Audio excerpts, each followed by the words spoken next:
Esta exposición responde a la celebración del cincuentenario del fallecimiento de Vicente Beltrán. En esta ocasión se optó por mostrar las piezas que pertenecen a la colección del museo. Estas piezas son el fruto de una donación generosa que la familia del escultor hizo tras su fallecimiento y que se donaron a la Real Academia de Bellas Artes de San Carlos con la condición de que estuvieran siempre expuestas en una sala en el Museo de Bellas Artes. Vicente Beltrán es uno de los escultores más importantes de la época de la República Española y también de los años posteriores. Representa para muchos la modernidad en la escultura. Hay que tener en cuenta que él viene del clasicismo y aborda ese sentido de la modernidad con corrientes que le vienen de fuera de España. Él consigue muy joven la beca de pensionado en Roma y allí se empapa y se abre a nuevos caminos, a nuevas tendencias y a nuevas formas. Es un escultor que representa muy bien el sentido de lo mediterráneo, de la forma mediterránea y que representa muy bien a la mujer mediterránea.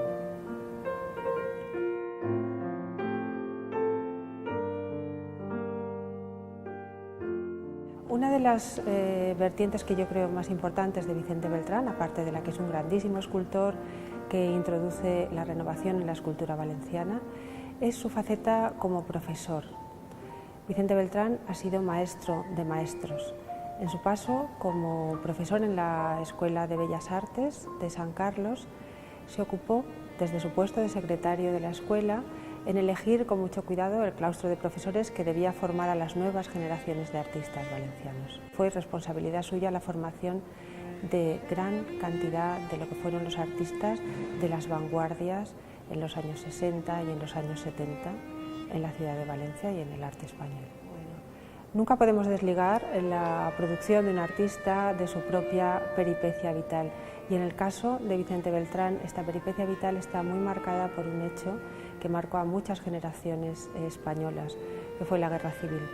Tras la Guerra Civil y por su colaboración con la República y su relevancia durante la República, estuvo represaliado, sufrió pena de cárcel y fue retirado de su cátedra en la Escuela de Bellas Artes de San Carlos.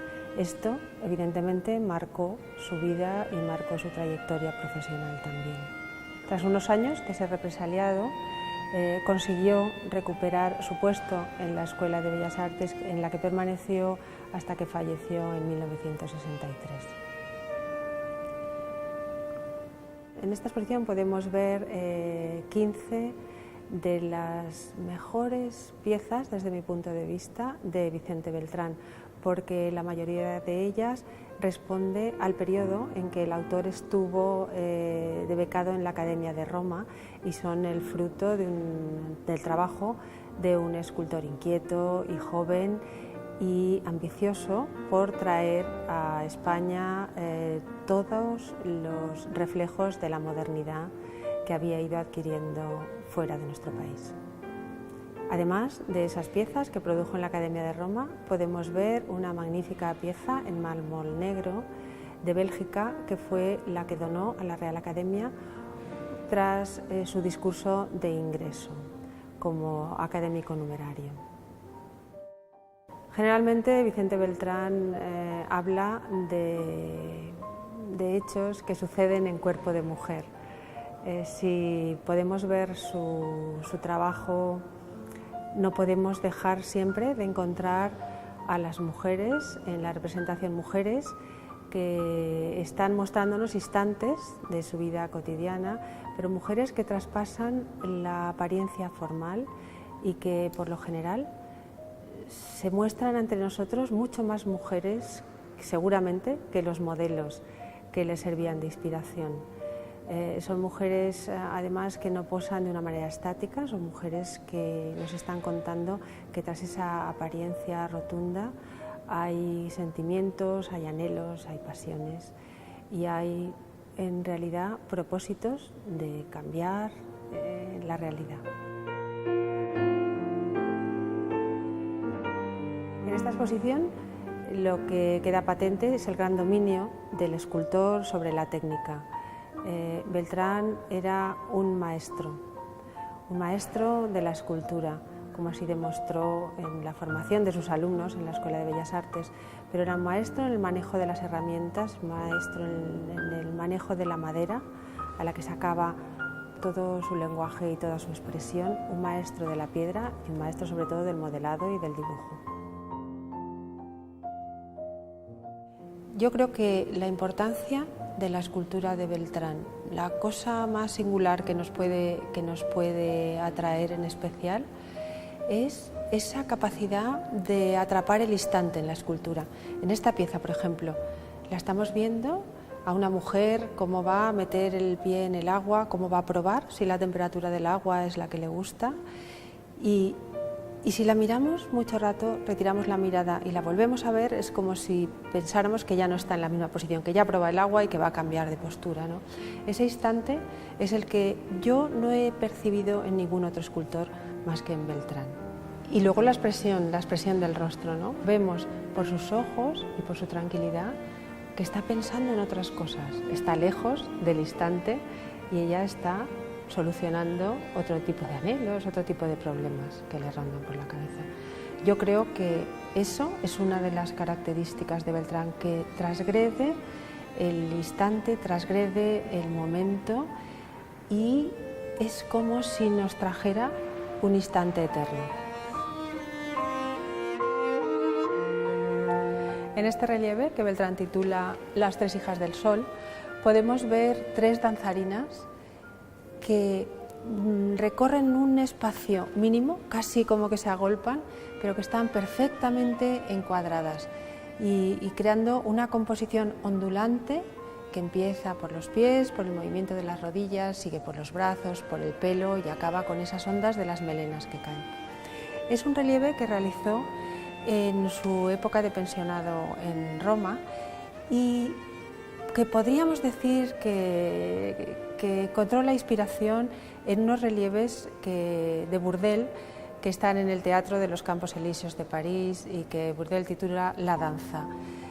No tanto en la manera en que están resueltos, porque Bourdelle tenía un modo de modelar más fresco y dejaba las figuras más sueltas, pero sí en la composición, en el ritmo y en la cadencia, sobre todo, de las figuras. Es un alto relieve que está resuelto con absoluta maestría. Vemos cómo va trazando planos desde un primer plano, un segundo plano, tercer plano, cuarto plano. Es como una serie sucesiva de acontecimientos que se mueven en el tiempo a través del espacio y que nos van dando toda esa forma en la que nosotros podemos percibir la intensidad de la danza.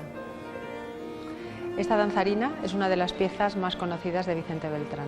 Yo pienso que es por la que se ha dado en decir casi siempre que Vicente Beltrán es un escultor modernista, y se puede considerar así porque, como vemos, tanto por la forma en que está situada los brazos, como por la disposición, como por la actitud, incluso el perfil o el peinado, es muy semejante a muchas de las esculturas modernistas de la época de la República Española.